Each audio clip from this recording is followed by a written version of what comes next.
Welcome to the Programmatic Digest, a podcast dedicated to reviewing industry trends and latest news in the programmatic and ad tech world. I'm Helene Parker, your host and Chief Programmatic Sensei of Helene Parker Consulting, where we offer one-on-one coaching or a 6-month training and development program in programmatic media to fit you and your team's needs. So thank you for joining us. Remember to subscribe right below and enjoy the show. All right, wow. Welcome to the Programmatic Digest podcast. Leo, Brian, how are you guys doing? Hello. Excellent. Great to be back. Yeah, Brian is almost like a cousin of the podcast at this point, with the amount of time we try to have you on. And Leo, welcome to the very first podcast together, but not the last. We are going to talk a lot about the collaboration between Above Zero and WorkReduce today. But before we get into today's conversation, let's go ahead and do some introduction. Leo, how about you do us the honor to start introducing yourself? Tell us a little bit about yourself, where you're from, and like your background and how you got here. Sure. I have a long form and a short form. Which one do you want? The one that resonates the most right now. Cool. So Leo Faya, I'm the founder of Above Zero. We've been in business for about 5 years now. I'm based in Atlanta. Used to live in San Francisco. Former AKQA, sort of director of operations. And before that, I was at a company called agency.com, super old school Omnicom type. The Omnicom group folks remember those days. So I've spent, I think, a good part of my life around the agencies, right? Building sort of dynamic creative operational tools, right? And or working with ops, trafficking, and sort of building teams around programmatic, right, for scale. Because a lot of the agencies I worked for built their own trade desks. And sort of, it was a new thing when I started, but today we talk about it like it's a normal thing. But at the time, most agencies are really trying to figure out how do we build these trade desks internally. So I was a big part of what that looked like back in the day, and then what that looks like today, I think, for most of the organizations that I work for. But today I run my own sort of what I'd call media operations company. We really sit at the cusp of training teams, building teams around helping brands and or agencies scale their digital operational sort of business at scale, right? So a lot of the teams that we train and put together for brands and for agencies really help them scale the operations at a phenomenal rate and at a certain rate of efficiency, which is why the partnership that I have with Brian makes sense, right? Yeah. Yep. Well, I hope our listeners are ready, because we're going to take them through an economic class, right? Supply and demand. So before we get too much into the details, let's talk to Brian. Brian, how about you just refresh everybody's memory in terms of what you do and maybe the latest things that's happened at WorkReduce? Yeah, so I'm Brian. I'm the founder and CEO of WorkReduce, and WorkReduce is a platform for talent that's vertically specialized in media buying, media analytics, and we've been around for just over 7 years. We've got a big and growing team of folks who are placed mainly with our clients who our main clients are the 5 big agency holding company conglomerates. We do some work in brands as well. We do a lot of direct staff augmentation, and also have a service desk that operates globally for work like ad traffic. Yeah, and I see that's one of the team I was on when I was actively working with WorkReduce at a time in my life where I needed the team and I needed the structure. So again, big Awesome. fan of WorkReduce. So okay, well, let's talk about today's conversation. Talent. Let's talk about demand and supply. Currently there's a big word thrown out there called the Great Resignation. So I'm sure you guys are familiar with the term, but also I understand that there's magic happening between the two of your companies. So talk to us about how it came together and what it is. Who do you want to start? Whoever wants. Brian, go ahead and give us. Sure. I mean, I'll dive in. So, we were introduced to Leo through an a former client and some actually multiple mutual connections. How long ago, Leo? Year ago? A year and a half, yeah. Year and a half. And this was at a time when we were really starting to feel the talent crunch. I feel like where we are in the market, WorkReduce, like we're probably a little on a different spot, like a little ahead of the curve of most folks, because we're smaller and nimbler, and just we focus on talent. So I think we felt the talent crunch a little early, honestly. And so meeting Leo came at a time when we were saying like, wow, we really need to expand beyond our um, primarily onshore U.S. domestic workforce and really start to get some traction in this global marketplace. And we're seeing the importance of that global marketplace. And so with Above Zero, focused on nearshore resources, and I think you maybe also talk about your global expansion plans, Leo. Sure. It was a really important partnership for us to start to tap into some additional talent, right? So on one hand, we've got additional talent, and there's a funny story I'll tell about how we already had a kind of unknowingly had an Above Zero resource working for us, but you know it was in part about going international, right? But then also about different business models, right? So Leo's business is very complementary to ours in a lot of ways because we're so kind of like big agency conglomerate focused. Leo has a little more of a brand focus. We're staff augmentation. Like Leo will do a lot more kind of end-to-end campaign management, right? So like it's like two kind of businesses. Like it's like who put your chocolate in my peanut butter to really date myself with the old Reese's commercial. So I'm getting old enough now that like I like keep throwing out all these references where people are just like, I have So no funny. idea what you're talking about now. Instantly Like, thought I thought it was damn, but all right, cool. So anyway, like, and I think also for Leo and I, like we're for me, like there's a lot of like offshore companies I can go work with who are like big conglomerates or whatever. So, but it's also just fun, working with somebody who is also in this kind of like startup journey, right? Which is like it's a whole thing, you know what I mean? And Yep. so to be able to kind of like just shoot the shit with someone who is really trying to grind it out, in a similar way is like it's important, it's inspiring, like they always say like, hey, being the boss is kind of a lonely job. It totally is. So, like, being able to talk to someone else who's doing this is great. And what's most interesting for me is Leo and his partner Steven, have really encouraged me to kind of get in market in some of these areas that we are kind of finding talent in. So I recently was able to visit Above Zero on site in Nice. El Salvador, which was like an amazing trip. Like we're all down there. I could talk about it for hours. Also got some great surfing in. It's an amazing country, wow. right? And it's like it's a place where in the U.S., right? It's on the like State Department like don't go there zone. Yeah. Don't go there list. And like these guys encouraged me to come down and like it freaked my mom out a little, not gonna lie. She was like, you need a bodyguard. But we had a great time. It was really amazing. And it's really important to, I think, get to know, if you're working globally, get to know talent in market. And that's also why I'm headed to Africa next week. Yeah. Tee it up a little. Let's talk about Africa before we end the conversation. But I wanted to highlight something you said about purposely making the effort to look for a partnership that is in its startup or has similar challenges and growth opportunities, because I think in our industry we just tend to like that shiny object. We just tend to go straight for something that's hot and sexy at the moment.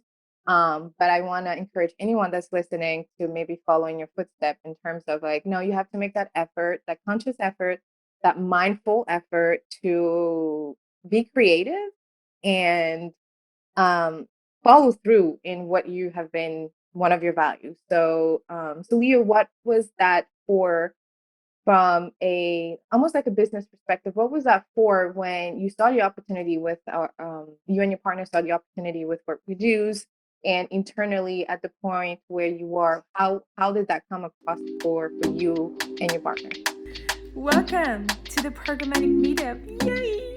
so excited about this community that we're building. It's going to be a safe space for media buyers, ad ops, programmatic ninjas, data analysts like you and I, just to come up and talk about our day-to-day challenges in our direct roles, some of our wins, and some of our opportunities to grow, to educate ourselves. Some of the topic of discussion includes anything from optimization, best practice, QA, templating, workflow, operational workflow. I'll have guest appearance. I'm bringing my network to you, and the best part of it is that you'll have one-on-one questions with them. Oh, I'm so excited about this, yo. I'm so hyped. So what to expect in your membership, right? You can expect 1 hour call every first and third Wednesday of the month. Access to all the recordings for the paid members within our community. Discounted one-on-one consulting with me and some of the guests that will be gracing us with their presence and their appearance. Customizable trainings, but most importantly, new best friends, y'all. I'm very excited about this opportunity. This is a community for you and I. This is a community for us to just join forces and really share, really just being able to be together in a community. There's so much growth when you're in a community, when you're able to relate to people, or somebody understands where you're coming from different perspective, right? So join today. Programmatic Meetup community is open to you. Bring your friends. Tell your friends to bring his friends, to bring her friends and his friends to meet up with us. We respect you. We love you. We appreciate you. We're ready to support you. So make sure you join the Programmatic Meetup. Thank you. I'm so excited about this. Yeah, I don't know if you can tell, but I'm very excited about it. So thank you so much and see you soon. Yeah, I mean, so my story is also the two parts to that, right? Okay. When I was at AKQA, I worked on a team that had talent in El Salvador. So that's kind of how the relationship started.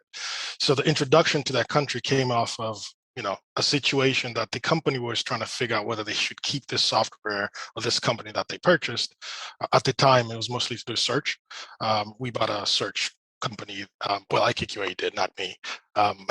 And their goal was to try and stay competitive, right? You have to think about they were trying to compete with the Marines and the Kenshus at the time.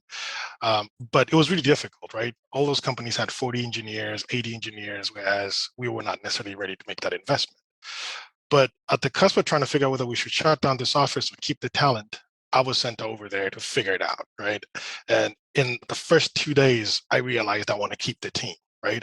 And really, my feedback was the investment is in the people, not the place. We have to figure it out.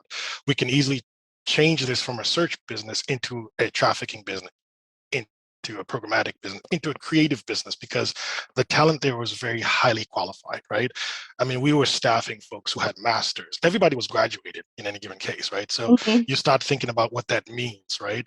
There were other nuances like language, but I think that's just something we can overcome. And I felt like we could overcome it over time. Absolutely. But the reality was people knew the work, right? And people were very, and we hire with math, and Brian will talk about this every day. We don't necessarily look for marketers, we look for mathematicians, right?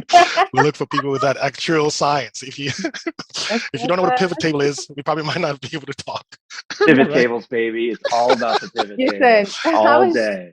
Right? I was just training a couple people from a team yesterday and ongoing. And one of the training on the training curriculum, I said, okay, so on this day, we'll just review and refresh some Excel skills. And they were like, Excel, why? Like, I want to be a trader. I'm like, sis, you need Excel in your life. And that's just the pros and cons to this, like the fact that we're so much still reliant on Excel as an industry. But ultimately, it's like, even though it's not a great solution at the moment or the best, you still have to learn Excel. But anyway, I digress. So getting back into your story. I could talk all day about that. No, for sure. But so the point really was that the competency level was there, right? So the education was there, and people really understood how to work through this, tools and processes and things that we were training them. So when I left AKQA, it was just a natural fit for me to go back there, right? And sort of recruit my partner and be like, hey, look, we can start this journey together, right? I had one big client at the time that I was working with in the US, and I felt like scaling in the US not so much money, but I just didn't feel like I was going to make an impact that I felt like I wanted to make. So the fun story is, yes, I'm from Africa originally as well, right? And a part of, I think if you're what I call a diaspora kid, part of the journey has always been to try and go back home and to try and give back and to try. They expect me to go back home at some point, right? That's the journey I'm on right now. So yeah. Right. So, but I found my purpose in a different country, right? So I think that I consider El Salvador to be similar to Tanzania, to Kenya, emerging markets. And it's the same thing I was telling Brian, is that we can find that purpose in these other countries where we can fulfill that. For me, it's not so much a dream, it's just a purpose. And every day we go back there, we have teams now that we're up to. Thanks to Brian, we're going to be 50 pretty soon. But just seeing people thrive in that economy and accomplish things, feed their families, drive cars, eat. For me, that's more fulfilling, knowing that we can create that level of opportunity in those markets. And again, people there go to school and they go and work hard, but sometimes the opportunities available for them just don't necessarily translate to what they've worked so hard for. So being in a position we could do that is sort of why I got into this and why I do this at this scale that we've been able to do it over the last 3-4 years, right? So I love what you said about it's investing in the people, not the space. Okay, let's be real. That's something that not a lot of great business owners or leaders in business are understanding, and quite frankly, it should. The second thing you said, it's about making impact, which I think also is really, really important in the day to day and should have been really important. But in the last 2 years, making an impact or being more impactful or impact driven as a company has become more sexier to some brands. But the fact that from the get go is the value that you brought into the company, into your mission, I absolutely love that. And that's why I was so excited to talk to both of you guys, because I felt like, dang, these they're making things happen, but on a different level. So let's talk about exactly what that is. So, Leo, you're supplying you're supplying the talent, and Brian, you're supplying the demand. So talk to us about it. So obviously, I mentioned at the beginning of the call, like the Great Resignation. But here I was on, so I attended Programmatic IO in October, and I attended Sharon Harris from Jellyfish session on diversity, equity, and inclusion. And somebody asked her, like, oh, so what do you think the Great Resignation is happening, blah, blah, blah. And she said, no, it's not the Great Resignation, it's the Great Realization, that talent is realizing that they have the opportunity to have more options out there, that they don't have to work so hard making somebody else rich, and that person not allowing them to just simply continue to work from home post pandemic, whatever that is. So that's just one of the many examples.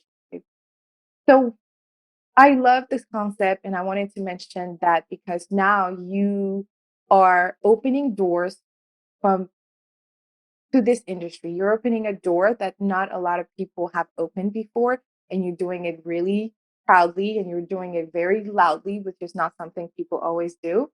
So, how, just talk to us about like that partnership a little bit more. So again, about that supply and demand. And Leo, I love what you said about making the impact. So if you can just elaborate on how you go about finding that talent and what type of training you're offering, and maybe the investment that comes with that, because I'm assuming that you had to invest time, finances, emotions into training that team. So talk to us about that. Blood, sweat, and tears. Yeah. You throw a little bit of spices and Yeah. cinnamon on top of that. Yeah. So actually, I'll give you 3 things. Yeah. The first thing I'll say is we're going through an Etsy. I call it the Etsy generation. I don't know if you guys have heard this. You guys are calling, I'll give you the unfancy term, which is basically during COVID, folks started doing other things that could complement their income. Yeah. Right. They build their side hustle. Yeah. Exactly. So the side hustle became their main hustle. That I felt was an opportunity for us as Above Zero, because we had our teams, sort of offshore, onshore, where most of the American staff or American teams were not able to get to work and didn't necessarily want to come back to work and do the same stuff that they were doing before, right? So we had teams in El Salvador that we were building to do very specific things at the time. And then when we sort of teamed up with Brian, we realized we can actually expand sort of the breadth of what we were doing before, because most of our teams are very specialized in a lot of interesting things, right? We have search folks who only do search. And despite the fact that they could do tracking, we only make sure, we limit them to that. But, if you have an opportunity where, Brian has figured this thing out where I always said that my biggest fear was if I lose one client, right, I'm Mhm. finished, right? And I'm in a very weird position where I have really big clients that if I lost one, I'd be dead. So, Startup growth, yeah. right, you know what I mean? And it's been fortunate that we've had really great relationships with those brands, but the Yeah. reality was that sometimes they were almost too big, sort of too big for me. No, that's real. So the partnership with Brian allowed us to start thinking sort of broadly and say, okay, cool, can we have actual teams that do X, Y, and Z, and how do we scale that? So we've done two things, right? One is we used to hire teams, or we used to hire candidates that came straight from college, and then we would train them up. We kind of stopped doing that because now we can be competitive, right? So I'm actually competing with other sort of business processing units that are out there. Just in full transparency, El Salvador right now is flooded with companies from the US Yeah. looking for the same things we're trying to look for, Oh right? wow. Okay. So, you're talking about AT&T, you're talking about Seppo. There's a lot of big companies there just managing staff, right? But our approach has been we take staff in and we put them through an above zero program. And now we're calling it an above zero WorkReduce program, which is very specific for the things we're trying to build. We do that for 3 months. So before Brian sees a candidate, that person's been in my system for about 3 months, sort of just being layered in, being trained. And we go, it's not so much book training. Most of these people already know what Google Ads is. They know what DV360 is. They know what Trade Desk is. What we're trying to teach them is this cultural nuance around how do you manage a US client, right? How do you manage this phone call? Because you're definitely not going to be here in person, but how are you going to be able to quickly, collectively collect your thoughts, articulate your thoughts in order for you to again, communicate these things that you've learned or you've done in this campaign. So those 3 months for us, we consider them business training versus sort of, curriculum training, right? And then the tail end of that has been figuring out how to scale that. So that's kind of what I'm not saying we've figured it out fully, but what's been working for us now is, so say I have 3 team members that are amazingly good. I've started to incentivize them to train down what they know. Right. And it takes a little bit of their time from the things that they're supposed to be doing, but 20% of the time of sort of my greatest, my top employee, let's say, Rodrigo or Wendy, I'll ask her to spend 20% of her time to train down what she knows. And then I incentivize her if that relationship works out. And that seems to be picking up in a way that is different, where as opposed to having a siloed team that just manages training, teams are building relationships with these people who are actually doing work, and they get to actually see that skill set. So that's been helpful. The only challenge with that is that I can't call Brian and tell him I have 10 candidates tonight, right? And Brian, work for these I'd love them. Oh. I'd take them right now. Right. So Brian is ready. my pace may not be to his liking, but Yeah. the candidates do fit a certain mold that is very critical for his organization, and that's what we like the most. Yeah, and Well, I think there's a quote that says quality has no fear of time. Is it? And I might Exactly. I think that's what it is, right? Exactly.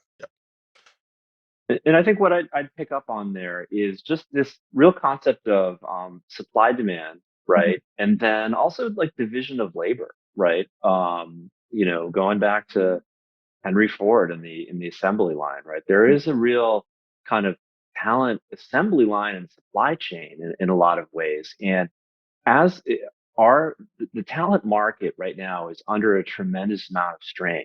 So if you think about our customers at large conglomerates, what we hear universally is the people who are normally in charge of training up the entry level folks who are coming in, right? That classic agency talent supply chain.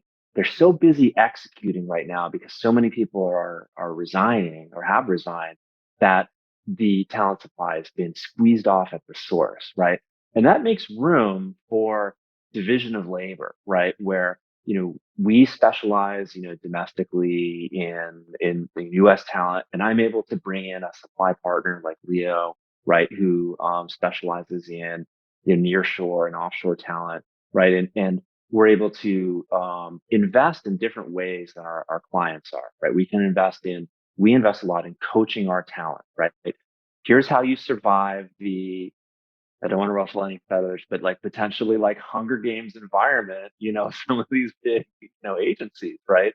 And what Listen, Leo can do in a way that even I can't is yeah. Leo's investing more in training than I am. I'm jealous, right? Like I want to invest more in training than I am. Like we're really working hard to increase that investment level. You get a lot of leverage. You can actually have a higher, I think, leverage in your training investment in you know, environments outside of the US, right? But Yeah. again, it's all about having an efficient supply chain. And what's nice about this is to take it back to purpose, like we're able to do it, I think, in a very like intentful and purposeful way, and do it in a way where you can see the impact, right? When I started this thing, going back 7 years, I got a Christmas card the Hmm. first year from this guy Eddie. And Eddie was working a day job as an IT admin in Appalachia, basically. And he sent me a Christmas card. It was all of his kids, and he wrote on it, "It's like working with WorkReduce made the difference between my wife being able to stay home with the kids and not." Right? Oh, And I was like, "Holy moly, this is yeah, making an impact, making an impact. you know, here I am sitting, there, like when you're starting a company, it's kind of like, can I keep this thing alive? Yeah. What am I doing? This is insane." Like, and Yeah. just to pull back and be like, oh my God, we're actually having an impact on people is amazing. And then to see, the impact that Leo's having with his team in El Salvador firsthand. And it is like, it's real. Like I think working a job in the knowledge economy, in the advertising industry, in a place like San Salvador, like it's great. Like I think you can really see the impact on people, and it feels amazing to be able to work together to connect this thing end to end. You know what I mean? Yeah. So I know that the advertising industry has been compared to Squid Games. So I've been the Hunger Game. I don't know which one is worse, in my but I guess I love it. I might be just as crazy. But secondly, Brian, on our last podcast together, you came on and said that you find talent in the most unusual way, and you attribute the success of WorkReduce because you have been able to step out of the box of you need to hire here and not here, or here and then here. So I want to talk about globalization from that perspective and very much applaud you. I don't think we were very good, like as individuals or like human being, at expressing gratitude. So I think what you're Thanks. doing, Right back at you. what both of y'all are doing for the industry is going to change the game. So somebody's listening and be like, man, let's see. Okay, 6 months from now, you'll have different conversation internally, and then you're going to be like, I remember this episode with Brian and Leo. Let me find them out on LinkedIn or wherever. So I think it's really a game changer, and I'm a big fan of change because I think that that's how we grow. I think that's how growth. That's it. I'm gonna leave it there. So talk to us about that perspective. Like, okay, well, from a globalization standpoint, what does that really mean? Like, are you working internationally with other clients? Leo, is that like, oh, you're working with WorkReduce and maybe somebody that does the same thing in France? Like, what does that mean? No, I mean, for me, honestly, like Brian's been able to solve my biggest problem. So Mhm. I don't need to, you know what I mean? I actually, real talk, right? I don't wake up worrying about where the work's going to come from. It's usually the latter, right? It's that, do I have the teams that he Yeah. needs to put the Okay. work? So So it's he's a very keeping you different. on your toes, like No, keeping you busier. we're, But that's good. It's I a mean, we don't have productive to. thing, We're you not know? even faking it here, right? So like, we're really like Yeah. in a big problem. So, Yeah. he's asking me, can you go to Africa and do all this stuff? I'm like, yes, we can, but it needs Yeah. a different set of thinking, different brain. Yeah. So, right? Um, Yeah. we're now in Guatemala, and then we're working on Panama, right? And Mhm. then Brian, just fun fact for you, we got a new relationship in Colombia that's happening. So, Yeah. I'm right, dying to visit Colombia, man. I right. hear it's amazing. I really want to go. I heard that too. I heard that Right. too. So, and then also fun fact is I actually connected with I just have a new relationship that somebody I met last week that is talking about building programs locally in underserved communities in the US. It's a really weird conversation, but I like it, right? It was more Yeah, so that's back to dope. what you were saying, is finding work in places where agencies or teams traditionally don't go, right? Yeah. So, and that's something I'm going to pursue separately. But I'll say that for me, it's been trying to figure out, now that I think I've figured out Central and South America. We know it well, and the beauty about it, I think what's different now than 10 years ago is social media, right? Mm-hmm. So social media has made it cool to want to do the things we do, right? Like now you can actually I can have a conversation with my mom and say, yeah, that thing you see on WhatsApp or that thing you see on Facebook, I do that. It's Yeah. very different than 10 years ago. I used to try to convince my mom that, and she had net zero as a reference. And I'm like, no, that's not it. My dad used to say, "Oh, she targets people," and I was, "Oh, I know, right? That sounds creepy. Yeah. had like in I know. advertising. Do you, boo boo? It's cool." Now he's able to like explain for real, like, "Oh, you know what? She's doing this and this and that." I'm like, "Look at you! I'm Right, proud of you." right. But yeah, anyway, 10 years is a big difference. Big time. So the fact that all these young folks are able to get on social media and can see it come to life and come to fruition, Mhm. it makes it easy for us to make a case in those markets. Like, hey, you can actually work in this industry, right, Yeah, by doing this, that, and the other, I and love they love it, right? So like, I'm able to get people who want to do social more, and I it. just have to convince them to do paid social versus, organic social, what they think is interesting. And then I'm like, okay, you can actually do this other programmatic thing here, or you can actually do this Mhm. other search thing over here, which is interesting to them. And they're highly competent. So I think the rise of social media and what I call global, right? The world is it's a global with a local view, right? Mhm. So the idea that I can pick up a phone and a tablet and see what's happening in San Francisco tonight makes it really attainable. That goal is very attainable for me, Mhm. and allows me to start connecting with those people, the culture, and it's just easy. So the work becomes an extension of already what my lifestyle is, right? Mhm. Like you have to consider half our teams are on social media, right? Like all my teams on social media, right? 3 of them are like influencers, right? They have like 10,000 followers and they do their thing, but Nice. this is their job. So their Uh-huh. job allows them to scale the things that they want to do on their off time. And Nice. I think for me, that's a beautiful thing. It actually works out for both of us at Flexibility. the end of it. Yeah. Flexibility, yeah.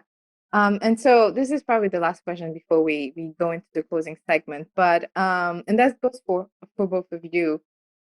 I know there was a lot of challenges maybe a couple years ago, and maybe this is an outdated question, but there were challenges in hiring a team that may not have been fluently great at the language of English, like English fluently, or had trouble expressing themselves in the language. And that was a turnoff way back when for brands and teams. I personally, English is my second language, so I've never saw that as a challenge. I only saw that as an opportunity. But um, in this day and age of advertising, where you mentioned how being local, being like US based is such a proud thing, like we want to reinvest here, we want to reinvest in like businesses down the street. How is that conversation happening? Like, first of all, English, just because they don't speak English as their first language is not a problem. Like, how are you addressing that? Or is it even a problem? Like, is anybody asking that question? Nope. Sorry, Brian, you want to go first? I would say, I mean, there are some challenges there, but Uh-huh. there's plenty of Americans who can't express themselves at all, Great. even Thank you. though they've been In speaking English. English their Yeah. entire I love lives. that. So Yeah. it's a little bit like, Yeah. the can you express yourself at all is Yeah. the baseline question, right? And so like when you look at people's competency in being able to do things like pivot tables, you're really assessing kind of like, are they clear thinkers? Right. And I think if you're starting with that, are they clear thinkers question in math, like if you can think and express yourself clearly in numbers, that's a great baseline, right? Yeah. But there are real cultural differences, right? And there are real issues that we've run into, and there's nuances depending on the type of work that you're doing. So the first time we did a real big, multilingual project in, I think it's like 2018, right? Mhm. We did a massive SEM audit for a big tech brand in Europe, and it was in 6 languages. And we really had to drill into the difference between being fluent and like also understanding like what the nuance of like what counts as like good ad copy, right? Because like ad copy is different from like regular talk. It's like there's That's degrees of true. slang in it and stuff like Great that. So point. Mhm. there are, if you're getting into things where people are dealing with copy, right? Like it's a big deal, and you've got to really think through, the nuances there. But a lot of what we're doing is math, right? And that's a universal language, and so it's about calibrating. But Mhm. I've been working, globally since really early in my career. I worked early on at Nokia back when it was we were making brick phones. It was Yeah. gigantic, right?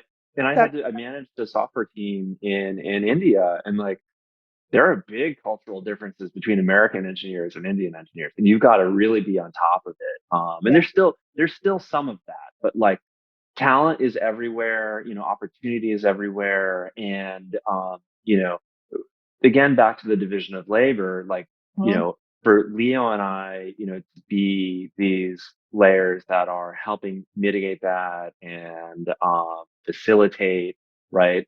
And kind of spread the opportunity around. I think it's an important value add, right? It's a lot of what we're doing. And I think, Leo, you downplayed it a little bit, but like you're doing a lot there, like it's a You big, you it's a came big in value really add. humble, and I was like, there's a lot going Leo's a on super out there. humble guy. It Leo's, is a great.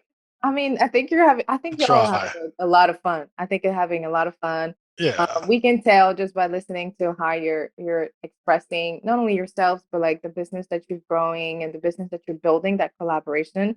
And I think that's great. And anybody even listening, not even watching this podcast, will be like, yo, they're dope. Like we want to invite them for happy hour, or we want to invite them for, I don't know, Thanksgiving. So or Christmas rather. But I think I think it's such a great collaboration. Again, I cannot wait to see how it's going to go. Like, I feel like I have no, like, whatever's going to happen is going to be pretty dope. And that's like, I had to say it. And also, like, going back to the cultural difference, like, sometimes it is what it is. Like, I feel like some of the partners, like the international partners that I've worked with, have gone above and beyond to make me US based more comfortable. And I'm always like, no, no, no. Like if you're sleeping usually during this time, like you gotta let me know. I have to meet you halfway. If I have to wake up at 6 a.m. one day to talk to you, it's cool. Like I have to do that. And as here in US based, we don't do that really well.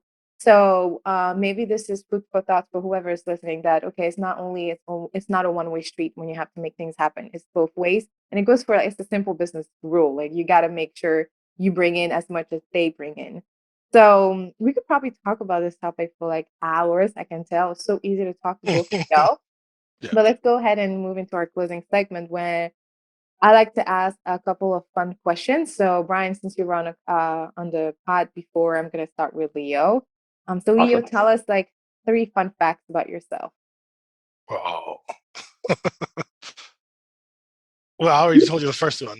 One Uh-huh. is I'm from Tanzania, so Okay. obviously that's a big one. Um, Two, well, that's not a fun fact, but I'm an avid Warriors fan. And when I say avid, means I'll fly to where they are to watch their games, if need Which be. which games? Golden State. Golden Oh, State Warriors, okay. basketball Warriors. fan. Okay, Yeah, basketball fan. Warriors. yeah, Okay. yeah. And boy, that's a problem. Brian knows that's a problem. If you're not a Warriors fan, we might have a problem in our business Uh-oh. relationship. Uh-oh. Um, and and I think the last one probably cooking, right? So I'm the main cook in my house. I take a lot of pride in Nice. that. I'm a foodie. Mhm. Cook more than my wife, obviously. um, but I'm a foodie, so every place I go to, and been fortunate and blessed to travel quite a bit. The Mhm. first thing I'll do is look for the local food, the Yeah. local cuisines, not the stuff they sell at the hotel or at the restaurants. No. I'll dig Yeah. in. El Salvador, I'll go for the pupusa. Like I'll go Yeah. in and I'll dig in, figure it out, and then I'll usually take one thing that I like and try to make it. Right. So if Oh, I find okay. something I like, I'll try to make it. Right. I'm like, okay, that's interesting. That was okay. That was jollof rice. That's dope. I can do that. Right. Yeah, yeah, yeah, yeah. Versus, but that's it. I mean, those 3 facts are interesting about me, but the one that's big is the foodie part. Yes, I do The love to pretty cook. part. I don't think I'll do a show, but I get a lot Ah, of joy. you never know. You never know. It's always a There's different. those time. Yeah, I mean, there's I always do want to make just segue. I do want to make. I feel like African foods are very sit down, right? Like we Mhm. sit down, we have to eat and sit down and eat. Nobody's ever engineered our foods to make them on the go. So that's kind of like my thing. I think maybe when I do retire, maybe that'll be my thing to come up with some way to make our foods interesting to be on the go versus Mhm. like, we make very hearty meals, right? You have to sit down, get for that hours fish, yeah, for hours, talk, you too. know. Like El Salvador people go to eat a lunch. They leave work to go home to eat because it's sit down, right? It's not like food on the go like America, right? Or the way Western culture is. But yeah, I think that's probably something that I'll at some point we'll get into it. I know Brian likes to cook too, so Love it, man. yeah. Yeah, it's my jam for sure. Maybe we make another company for food, Brian. Right? Well, How to automate making African food. There you go. I think I'll tap in too because like my husband he's always like you haven't made that red rice with the chicken. It's like See? a very it's a tomato based dish from Senegal, but it's original with fish. But since chicken is easier to cook, I usually just make it with chicken. And he's like, you haven't made the red rice for me. Take me at least 3 hours to prep, and then another 3 hours to cook, and then the whole house smells. But Yeah. he's like, yeah, but it's like, okay, fine, I'll make it. I'll have to take 3 days off though to do this and to make this happen. So yeah, it takes a long time, but it's fun, they make fun, they bring the fun, they bring the culture, they bring the love. And when you eat it, it's like literally you taste all three of them Yeah. in your mouth. So it's really cool. Great. Is there what was the also Brian, last time you were here, you were reading can't remember. I should probably remember this. what was I So what reading before? I got some are books here. the you I can't remember. What are you reading now? So, this is amazing. I reconnected with a high school class. This Oh, is a okay. woman. We were in this advanced placement U.S. history class, our junior year, in high school. That a lot of us have stayed in touch with. And it was kind of like academically for us, like this kind of crucible moment, right? Where like we were going to school on Saturdays to like jam this thing out. And the teacher Wow, was just like unbelievably inspiring and totally bananas insane. And like, you know, I found out recently that she wrote a book and it's like actually right here under my laptop, holding it up. So I can't like hold it up for you. Her name's Melissa Caruso, and she's okay. written a series. Go look her up. She's Yeah. written a series of books on. There's fantasy books. I don't read a lot of fantasy, right? I Yeah. like some sci-fi, and Melissa wrote a couple books. I just read her second most recent novel. It's a two-part series. I'm about to start the second one right now, and it was amazing. Like it's really funny to read, a novel by someone who you know and like knew Yeah. at least, Dope. and Yeah. like Melissa, like I can see, teenage Melissa's like really dynamic and vibrant Yeah. personality just like flowing through this book. And it was like really, really interesting and cool. I'm really proud of, what she's done there. So, look her up on Amazon, Melissa Caruso. Really cool, I'll have her in the notes. cool I'll definitely fantasy. Yeah. cool. I'll send And through a link that you can put in there. yeah. Yeah, I'll put it in the show notes for sure. Okay, so lastly, if anyone is listening and they're like, dang, I really need the talent right now. We're scaling, we're growing. How can they get in contact with you? Or maybe leave them both with like one word of wisdom. I mean, so Brian at workreduce.com, Brian. You can find me real easy. And I think my phone number is on my LinkedIn profile, and I get a lot of random ass calls. Yeah. So uh, don't be You set shy. yourself up, but Yeah, it's all good. It's yeah. mostly people trying to lend me money, which I'm really flattered by. That's great. I would just say like we're at this amazing moment, like Mhm. in terms of the global talent marketplace, and it's really I feel really lucky to kind of be where I am, in this moment. But like we had the first wave of globalization, right?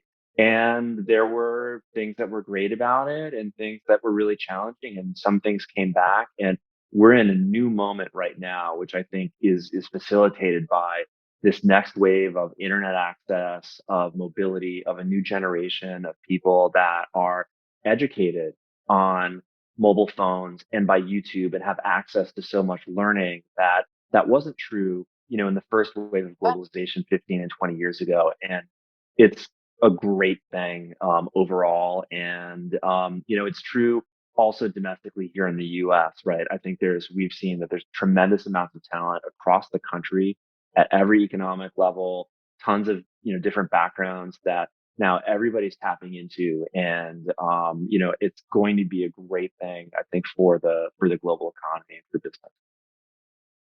Awesome. Leo, final words of wisdom for somebody that's actually looking to work with y'all, or maybe just in a moment in their lives where they just need some inspiration. What is the final word of wisdom? Yeah, I mean, I think for me as an immigrant, I'd say, you know, two things. And I think I also wanted to say this earlier, is that the Yeah. US is one of the few places that's very accommodating to culture, right?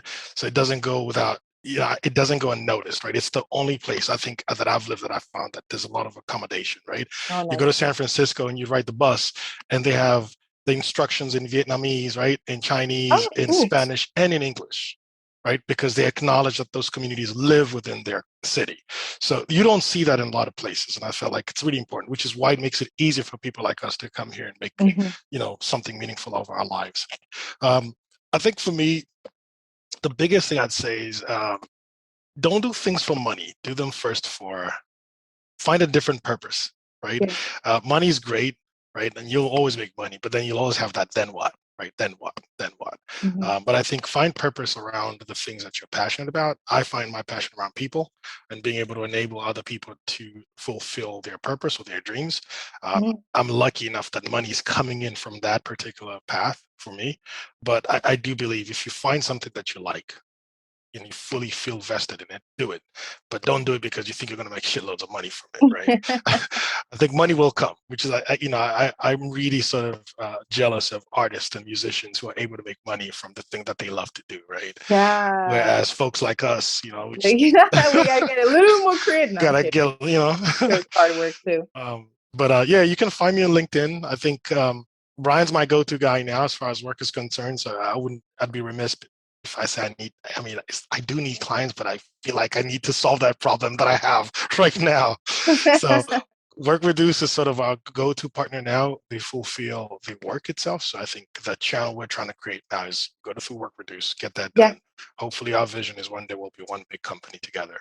But ideally, find me on LinkedIn, Leo Faya, last name Faya, not Fire. It's the African way of saying Faya, right? Faya. Yeah, Faya. So Leo Faya. Exactly. Find me on LinkedIn, add me. I love to talk. I'd love to connect. I'm really fascinated about expanding into other countries. So if you do have something that's interesting outside the US or in the US that you feel like we can build together in terms of building teams, just holler at me. Let's talk. You mentioned the African continent. So yeah, I have a guy who has a DSP, who created a DSP for the African, Caribbean, and Middle Eastern market. So I'll definitely put in contact with him. Yeah. Now we're talking. His name is Salif Job. Yeah, he's the co-founder of Kawarizmi. That's the name of the DSP. Of course, our first language is French, so I don't know how to pronounce it in English. The Kawarizmi. So, yeah, I'll put you in contact with them. And also, Brian, you mentioned that you were visiting the continent next year. Next week. What are you doing? Where are you going?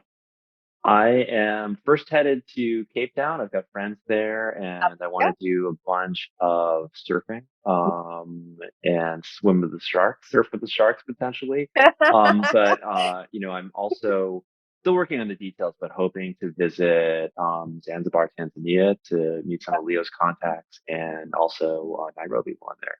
Oh, nice. And they'll do safari too. So really excited. I've been to North Africa a couple times, but never to Sub-Saharan. And, it's been on the list. So really, really excited to, see kind of what's on the ground there, get a sense for, the people and the landscape and all those great things. Oh, that's dope. That's dope. Well, we'd love to see some pictures. You can count on it. This is going to air after you come back, so we'll definitely maybe add a couple of your favorite pictures and food pictures. And but we'll see. I'm going to be there for a month. You might just get oh set up snap! before Oh well, before I'm then out. it So will we'll be see. live. Then it will be live Yeah. pictures, so that's even better. So Uh, thank you uh, so much for dropping by this morning. This was amazing. I cannot wait for this partnership to grow as it's continuing to grow. Actually, so thank you so much for our listeners for hopping in, and then Leo, Brian, we will talk to you very soon. Thank you. Cheers, guys. Thanks, Alan. Thank you so much for joining us today. We really appreciate your love and support. We hope you enjoyed the conversation. If you have any questions, feedback, or just simply want to say hi, email us at info@programmaticdigest.com. You can also visit the website programmaticdigest.com, where we're always looking for guest hosts. We're also looking for sponsors. So hit us up if you're interested.